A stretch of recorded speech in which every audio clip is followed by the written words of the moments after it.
Hello, friends. My name is Adrian, and I'm joined by Jerry. And this week, we are covering Spirit They've Gone, Spirit They Vanished by Animal Collective, their first album. What do you know about Animal Collective? I know you love them. I don't think I know their stuff too well. I'm sure I've heard it here and there, but I've never sat down and listened to an album. So this is a first for me. I'm excited. How you feeling, broski? I was debating for a while how to start with them because this is not the natural entry point. I think when a lot of people try to get people into Animal Collective, they do their later stuff, but we've kind of been doing it where we start at the beginning and do the progression. So it was actually released as two members, Avey, Tare, and Panda. It's on the old cover. It says it instead of Animal Collective, and then they retroactively called it an Animal Collective release.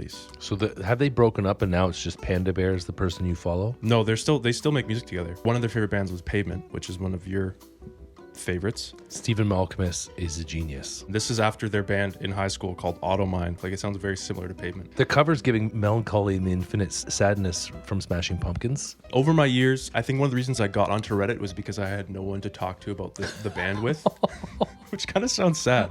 My first experience with them was I think I was in grade 5 at a summer camp. So when leaders would go up and talk, they had theme songs to go up. So one of the songs was not from this album, but it was an Animal Collective song. Really? Yeah, and I heard it and I was like, what is this? It sounds so weird. So then I went up to them after and I found it out, and I've been listening to them since then. So it was grade 6 I got into them. I didn't say this, but they're my favorite band ever, favorite artist, and all their solo projects are just amazing. And there's so much, so over who knows how long we'll eventually go through them. We can get into it. As always, the full version is on her Patreon, along with other things. Yeah, we have 10 tracks. We'll start with the first track, which is Spirit They've Vanished.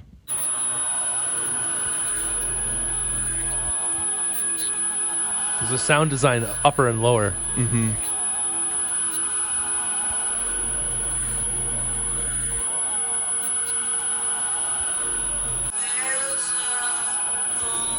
Similar tone to Tame Impala, to Kevin. Do you hear vocally? it? Yeah. Just this part. Yeah, they both kind of have that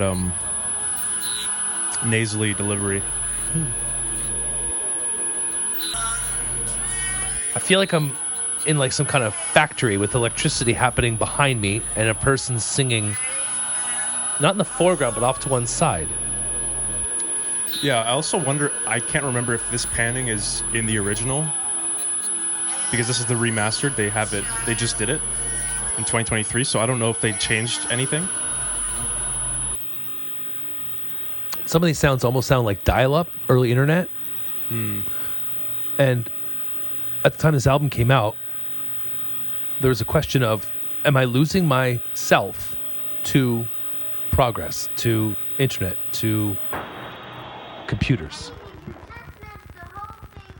Ooh, that's beautiful. That ending, that pitter-patter of, you hear this voice, but you can't really make out what they're saying. I guess that's the point. And there's something to it. It's very much whimsical, childlike wonder, imagination, fairyland sort of thing. That first song was not giving childhood whimsy. It's we're in a factory and someone left the generators on. It just felt really mechanical and electrical and menacing almost. They love a droning ambient song with repetition. And that's an early example of that. It's just droning electronics with vocals that you can't really pick out what he's saying. I'd play snooker to that song in a heartbeat. I think that'd be a great background for playing pool or snooker. We can go on to track 2, which is April and the Phantom. Very ghost core.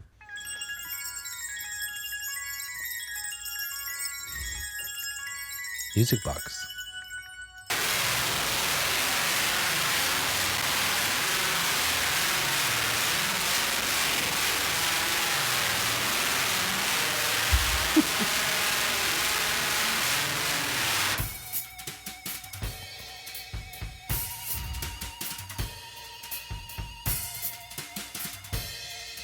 The brushes.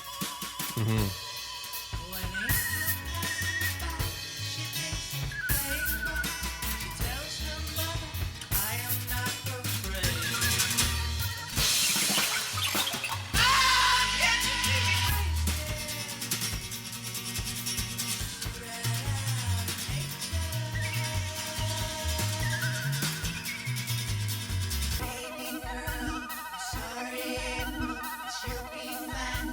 This reminds me of John Lennon. Like the vocal? Sounding, but also timing. The way it's delivery. Very much.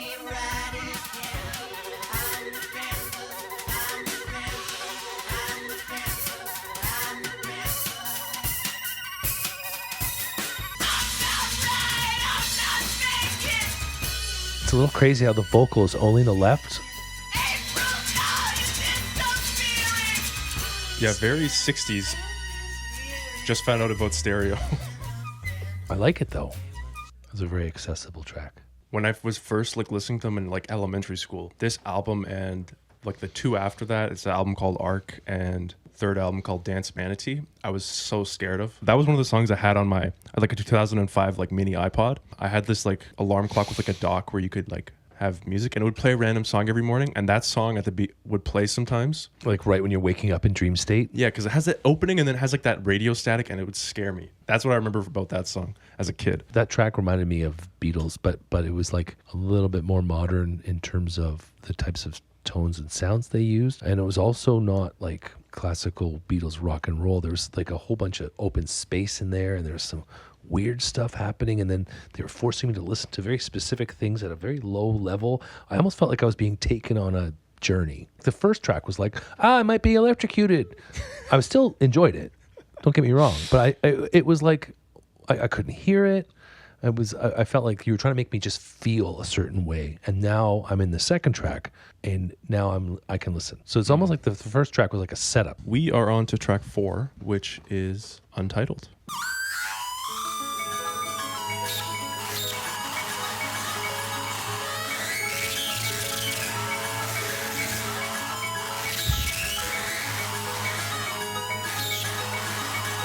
Getting a little bit of dentist drill.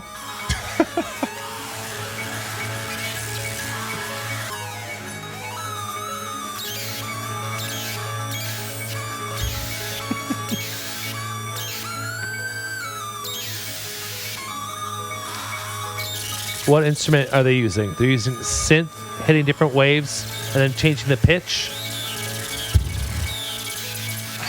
I remember reading what they were doing, but I don't know.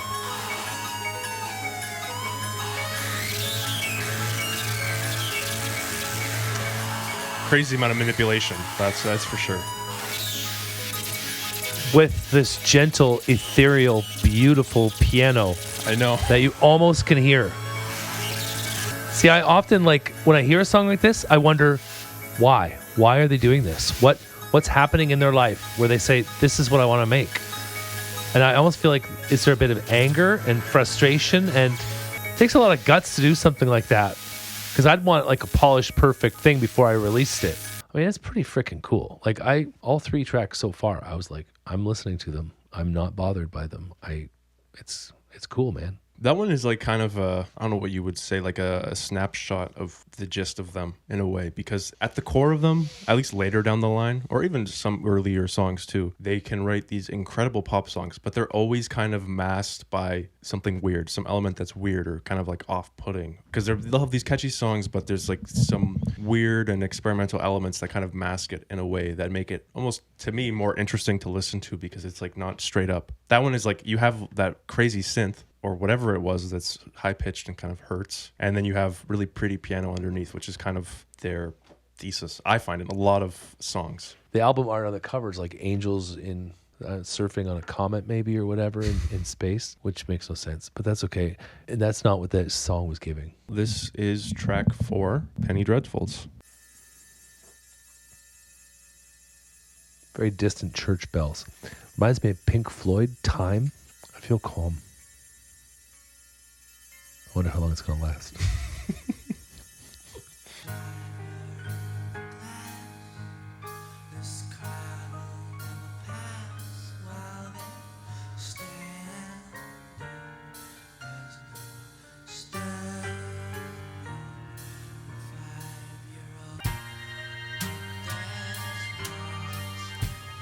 Like there's some like really pretty elements, but it's still kind of,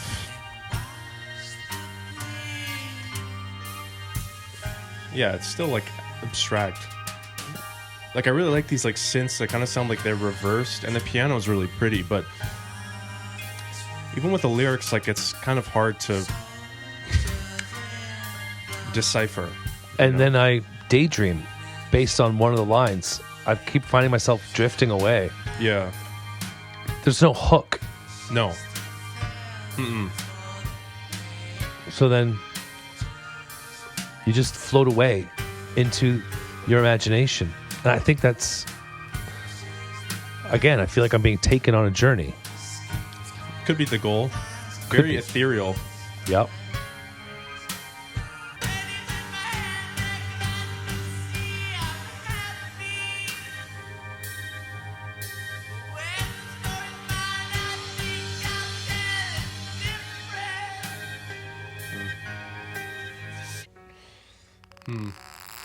It's like a cicada or some bug. Yeah. I don't know how you make that sound. Your throat. I can't do it. I'm sorry. That was gross. Sorry, people at home. I'd be darn surprised if they didn't listen to Melancholy and the Infinite Sadness before making this album. I just feel like there's a connection there between the two albums. I mean, not like copied or nothing, but there's a definite piano feel and like this narrative, ethereal kind of saga-y, quest-y. I've never listened to it like this where I could see the lyrics, especially on this album where they're even more obscured when you're listening to it without lyrics. So I've never looked at them this closely, but it's kind of hard to, I always kind of got the childhood vibe, but it's hard to decipher. It's because they use like basic names like Michael and Sarah, right? So then you're oh yeah, you're kids. And you're riding the bus and you dropped a penny and... Mm-hmm. There's other songs I like more. Like I would say there's like a handful of tracks I really love on this album. Throughout the whole album, I like the drumming. We can move on to the fifth track, which is Chocolate Girl.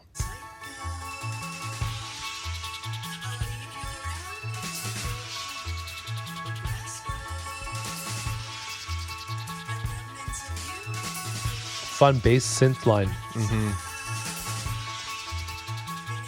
Minecrafty. I love the lead in this song. You know, that little... The bass? This high synth part.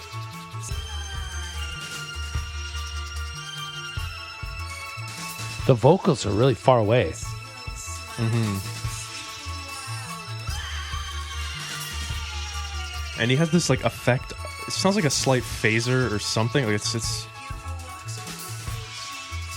affected in some way.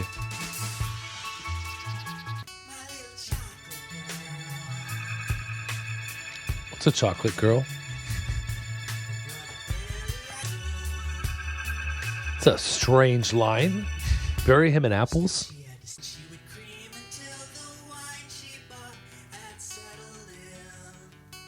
That's an odd line. This must be a British thing.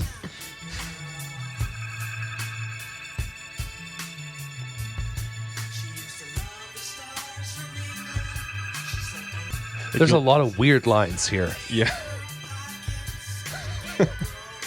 They're not trying to be understood. Yeah, it's very abstract, surreal, strange. It's stretching my definition of what music is for and what it should be. Do you know what I mean? Hmm.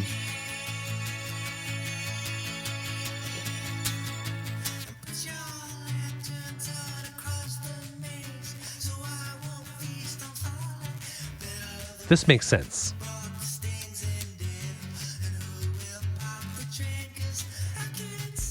Lyrically? Or just like musically? Yeah. The beat, Yeah. the rhythm. This really works. The previous was too noisy. It was just too much noise. Hmm. This synth is very Star Wars. I love it. Yeah, like the soundscape, maybe just because I know the album artwork, just always puts me in space with these two fairies. Because it's very spacey, Yeah, you're right. effective artwork.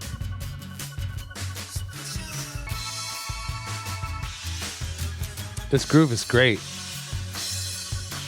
I love how the drums just get more and more crazy.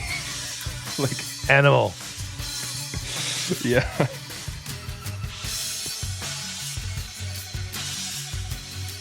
But they're still kind of soft at the same time. It's pretty amazing sound design on this part. Like the whole thing, but this is...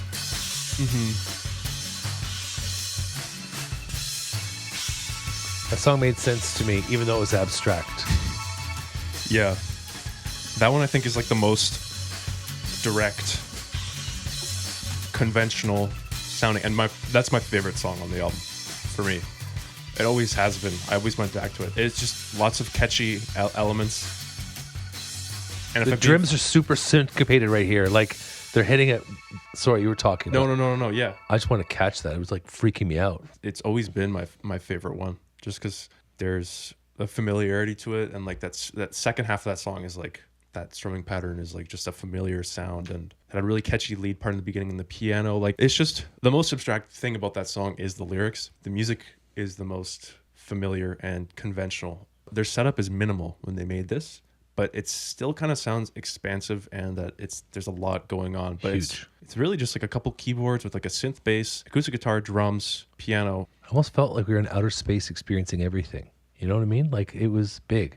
I love the vocal lines, and I love the vocal arrangement and the way that it was delivered. It felt different than the other track that I said sounded like a historical ballad. This almost felt like ethereal because of the highs, you know. I can see, and the way it was delivered, it just kept pulling me in, and I just wanted, like, I wasn't drifting away, I wasn't losing it like I was in the other tracks. Like this one was like, I was with him the whole time. But the beginning was busy. Like the beginning was, there's almost too many noises, but I think that's what made the second part so much more immediate and locked in, because it simplified, and then you get like the guitar and the crazy drums. Yeah. The drums are pretty wild. Well, we're halfway though. Oh, we are? Yeah, we are. Hey, welcome back. We're here for break time, snack time. I've been getting snacks from all over, and I realized I never got anything from Tim Hortons. So I texted Adrian when I wasn't driving, because people who text while they're driving are nasty. He said he wanted a donut from Tim Hortons, and I got a donut, and we got coffees from Tim Hortons.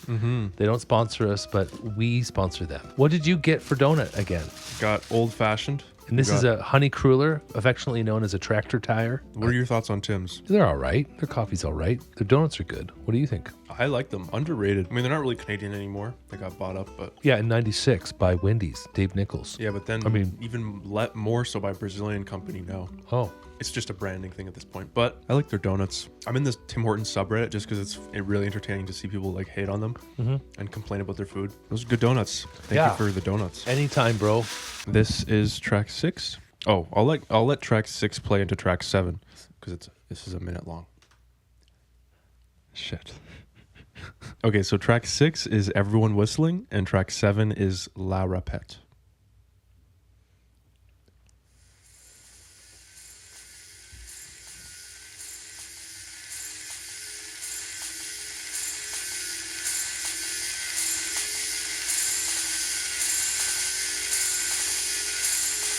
It's like a repeating machine. Yeah.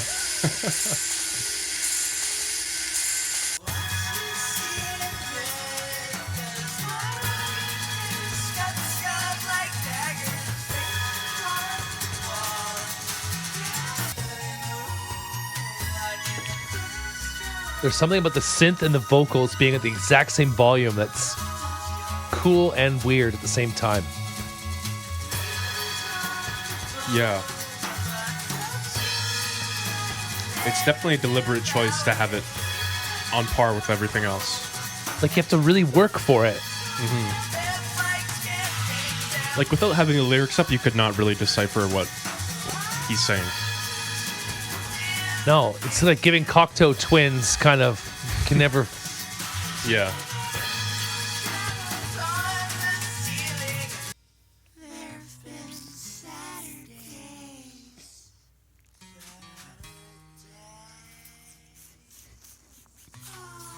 Someone's sucking in my ear.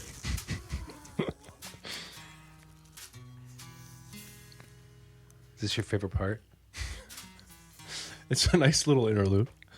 Yeah, it is nice.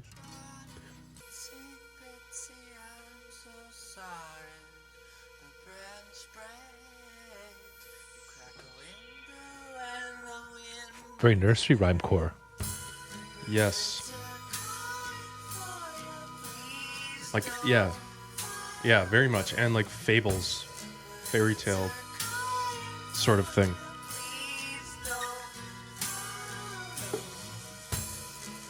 Could this be a lament for growing up for these guys?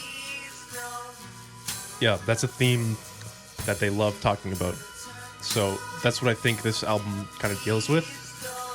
But much more like abstract than how they talk about it later on. And do you know what a repet is? La repet? No, do you know what that is? No, I've never heard the word, but I mean, they also use the word pyre in that song. So, I mean, they're into like the British old school lore.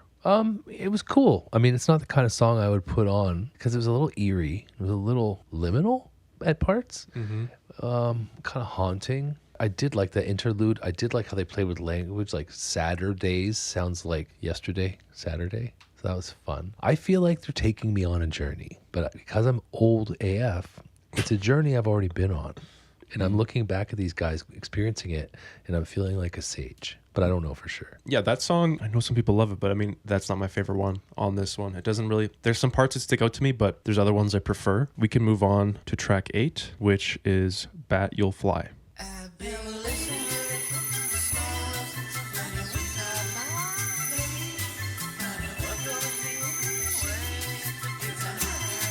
They're layering over each other.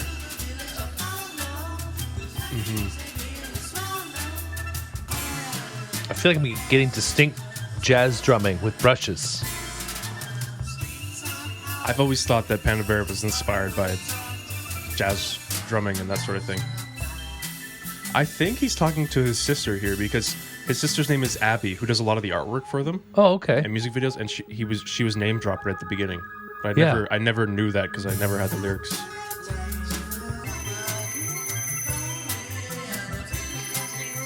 And you have this like wave, kind of, not a wave, it's like a sparkle. I'm actually into this song quite heavily. Like, this might be one of my favorites so far. Yeah, this is also one of my favorites too.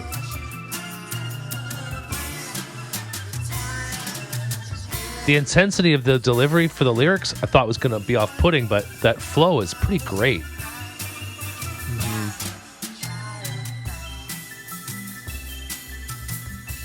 Bass doesn't hurt either. Yeah, and it's kind of spooky. No? With like some of the synth tones? Well, it's right around the time they talk about the child dying. They've said it 3 times now. True. I think.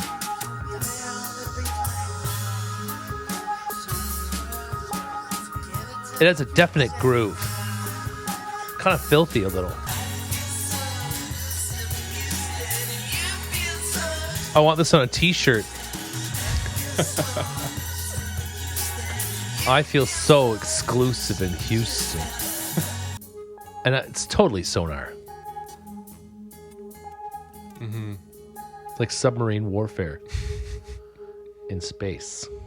Yeah, that's a fun one. That one's always been one of my favorites from the album. I mean, this last like 3-track run has always been like, I think like my favorite section, I think. I wasn't expecting it. They kind of tease grooves. Like there's kind of these like really scattered kind of drums throughout the whole thing. These like really tight fills a lot of the time. Minus like Chocolate Girl where you get like a more traditional groove. Yeah, that was probably my favorite one. The other one that you said was your favorite before, I liked that one as well. This one just felt, it was really songing the whole way through. It was really fast. I liked it. It was different. The other one was songing in a more contemporary kind of rock and roll thing. So like with the guitar, drums, and bass. So but this was kind of like, there was more synth. It was a bit weirder. The vocal delivery was almost constant and overlapping. It really made me work for it, but I could hear it because it was mic'd a bit higher than the surrounding music. It was a cool song. Like I would put that song on. I would like that one driving, I think. I felt the energy of that song and vibed with it the whole time. Pretty sure they were in New York when they were making this album. Really? Yeah. Oh. They're from Baltimore, but... What? I thought they were Brits. No, they're American. They're American? I thought they were British. Really? Because they use words like pyre and like And like they just sound the way they write lyrics, they sound British and like Interesting. all proper. I could not picture them being American. When they were talking about Houston, I'm like, I was looking at my phone. I'm like, is that because they went to Deep Ellum? But that's Dallas. I just couldn't figure. My brain's just like, why are they talking about America? They're obviously Brits. They sound British the way they sing. Really? Yeah. Yeah, I guess. Yeah, you haven't heard Panda Bear sing yet because he doesn't sing on this album, but he's the one who everyone is like he sounds like Brian Wilson. Okay. Very clean, like choir voice sounding, and Avey is kind of like nasally. Actually, I met both of them. I got to talk with Avey for like 10 minutes after a show in Toronto. It's crazy. I told him like the whole lore and everything. Really nice guys. That's so cool. Do you have pictures? Oh, there you are. Well, we're on to the second last one, which is track 9. Someday I'll grow to be as tall as the giant.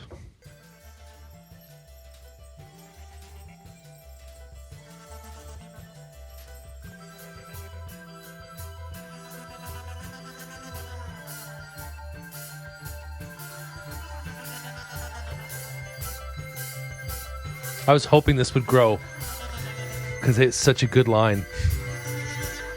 And the piano sounds backwards. Like he's got to be sweating after this like hi-hat pattern. Right? Yeah. Jeez. And that's real drums?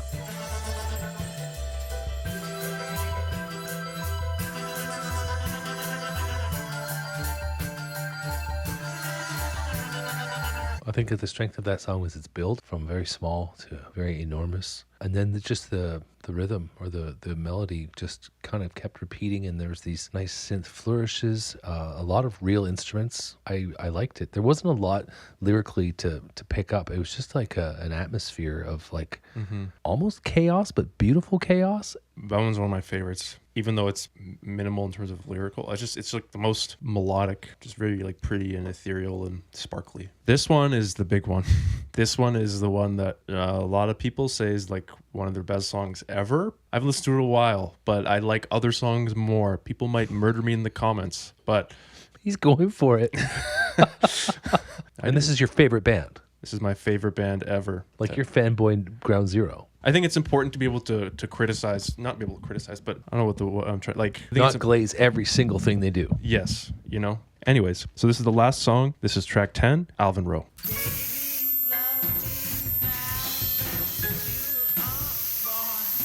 Dentist Drill Part 2.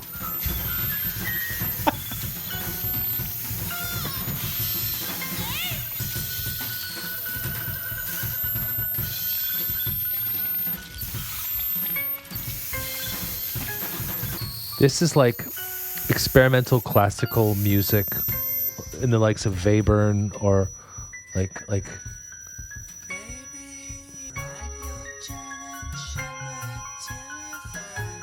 this is pretty. The way it opens here. Mm-hmm.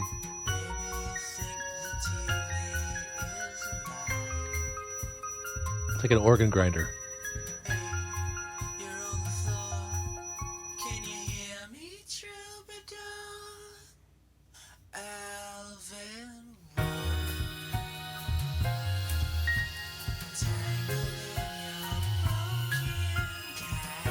I see why people like this song.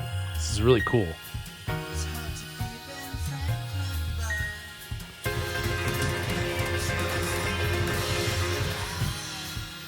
That was weird.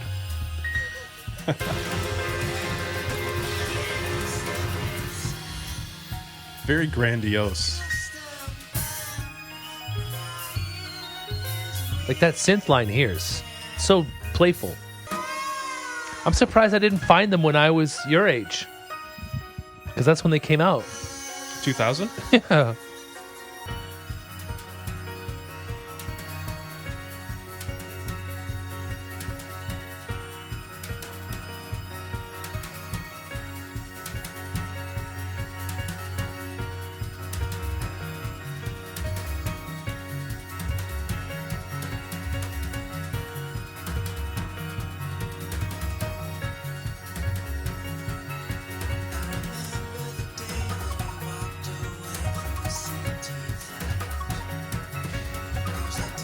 Is that piano? Sounds like it. Crazy.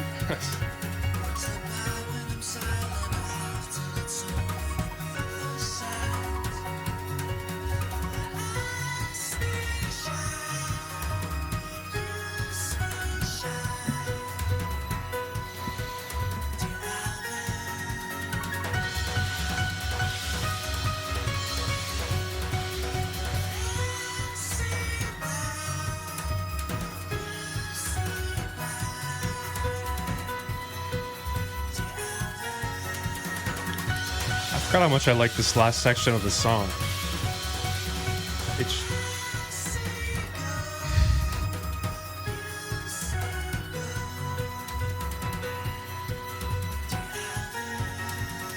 like a call and answer with himself almost. yeah, and that melody when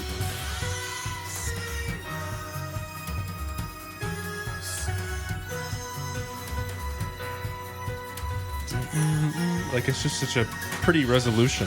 I forgot that, and like it's just a nice fast pace too.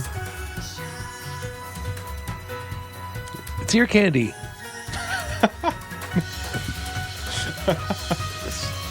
Thoughts on that one? It's a great ending to an album. I like that song. At the beginning, I was like wondering what was going on, but it didn't take long before I was like, oh yeah, it was nice. It was a pretty song. It was spacey. It was big. Yeah, like it was a good album. Like this is actually, yeah, I'm into it from front to back on this album. I really liked it.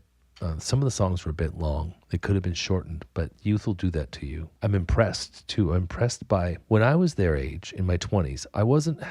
This album is like metacognition. This is thinking about thinking or thinking about aging. Like a lot of people just grow up and they do it. These guys, it seems like they're thinking about what they're losing as they're growing up and they're singing about it in a whimsical kind of melancholy, introspective way when most people just can't wait to get to their 20s and can't wait to keep going. And then by the time they hit their 30s, they're like, wait a minute, I'm not the same. I'm sad. And then they write country music or whatever. But this felt like preemptive nostalgia. And it takes a certain type of person to have that kind of, like, they're really smart. And like, this is a cool idea for an album. So like for rating wise, I would go on first listen B+, I think, because it's pretty darn cool. Like the first song, I was like, oh no, is the whole thing going to be like electrical sounds? And it wasn't. It was varied. I liked it. Very unique and eclectic album experience. It's not up there for me in terms of my Animal Collective preference. There's a bunch of albums I would prefer over it, but there are a lot of really good songs that stand out to me, like that last 3-track run, Chocolate Girl. And I like this soundscape and I like the atmosphere of the album because it does make you think of, like, I don't know, childhood imagination and that like wonder. The album artwork kind of matches that feeling perfectly, like these two fairies. The synth work is very sparkly and bright and ethereal and whimsical, and there's a lot of examples of how strong their sense for a good melody is. Like that last section of Alvin Row, I forgot how much I love that last section. It's so pretty and the melody is gorgeous. And that's kind of like a taste of what they eventually do. These really pretty sections that catchy and just have really strong melodies and great piano playing. I like the grandiose piano playing on a lot of these songs. It's very dramatic and like lots of high notes, kind of classical but show tuney kind of. But lyrically, like it's very abstract still. So it's kind of hard to decipher, but you kind of get like a gist of remorse of the loss of childhood and that sort of thing. So I think I'm going to agree with you. I'm going B+ on, like, they could be my favorite band ever, and I could love them to bits, but like there's a lot of other albums by other artists I've listened to over this. I'm excited to go listen to other stuff because the progression is crazy. That's awesome. I'm excited for it too. I mean, those are our thoughts on Spirit They've Gone, Spirit They Vanished by Animal Collective. We did it. He was scared. We did it. It went okay. It went okay, right? Yeah, it went okay. It went okay. And to those people who love Animal Collective too, if this is your favorite album, that's great. I know we all have different preferences. As always, the full version of this is on our Patreon. Thank you so much for joining us again this week. This was my first time listening to the Animal Collective. I've been holding out. It keeps popping up on Spotify. I'm like, no, Adrian wants me to listen to it with him. So, buddy, thank you so much. That was fun. It's a pleasure. Until next time, thanks so much. Have an awesome week. See ya.